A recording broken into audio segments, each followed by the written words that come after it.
ఇంట్లో ఉన్న కూరగాయలతో వెజ్ బిర్యానీ చేసి చూపిస్తాను ఈరోజు సింపుల్గా.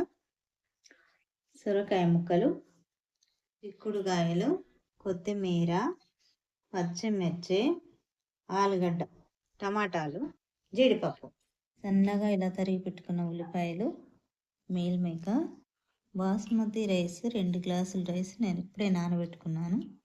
స్టవ్ వెలిగించి బాండి పెట్టుకున్నాము. బాండి వేడెక్కింది. కొంచెం నెయ్యి వేసుకోవాలి. 2 స్పూన్లు నెయ్యి వేసుకోవాలి. కొంచెం ఆయిల్ వేసుకోవాలి.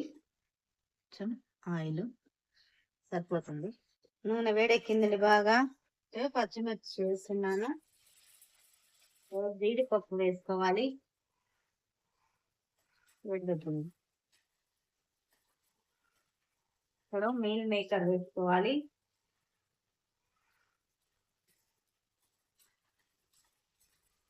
ఉల్లిపాయలు వేసుకోవాలి. కూరగాయలు వేసుకోవాలి.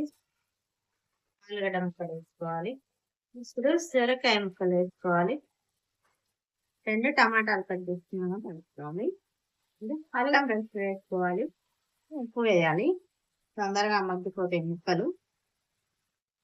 కొద్దిగా మగ్గినాక వాటర్ పోసి పెట్టుకొని రైస్ వేసాక లవంగ, యాలకులు, గరం మసాలా ఉన్నాయి కదా, అవి నేతిలో వేయించుకొని పైన వేసుకోవాలి. ఇప్పుడు 1 స్పూన్ ధనియాల పౌడర్ వేసుకోవాలి.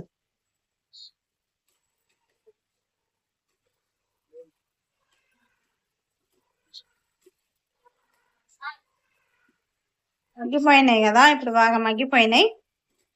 ఇప్పుడు నీళ్ళు వేసుకోవాలి.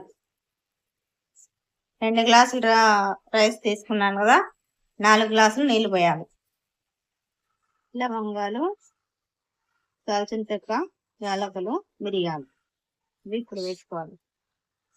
లేక తాలింపులో వేసుకోవచ్చు. తాలింపులో అయినా వేసుకోవచ్చు, ఇలా అయినా వేసుకోవచ్చు. ఇప్పుడు రైస్ బాగా నానిపోయినాయి.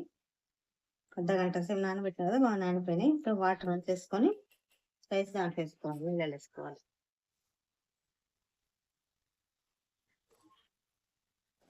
నీళ్ళు బాగా మరుగుతున్నాయి కదా, మరుగుతున్నప్పుడు ఈ రైస్ వేసుకోవాలి.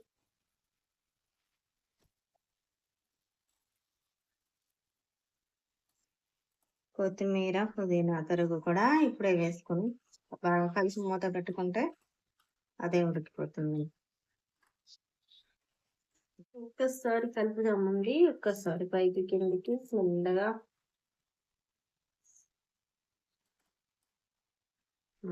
ఓకే,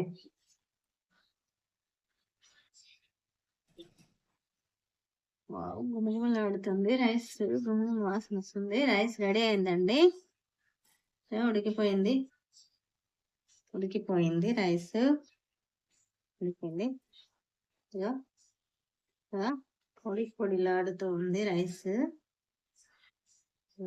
పొడిలాడుతూ వచ్చింది రైస్. ఇలా సింపుల్ గా ఇంట్లో ఉన్న కూరగాయలతోనే వెజ్ బిర్యానీ సింపుల్ గా ఇలా తయారు చేసుకోవచ్చు అండి.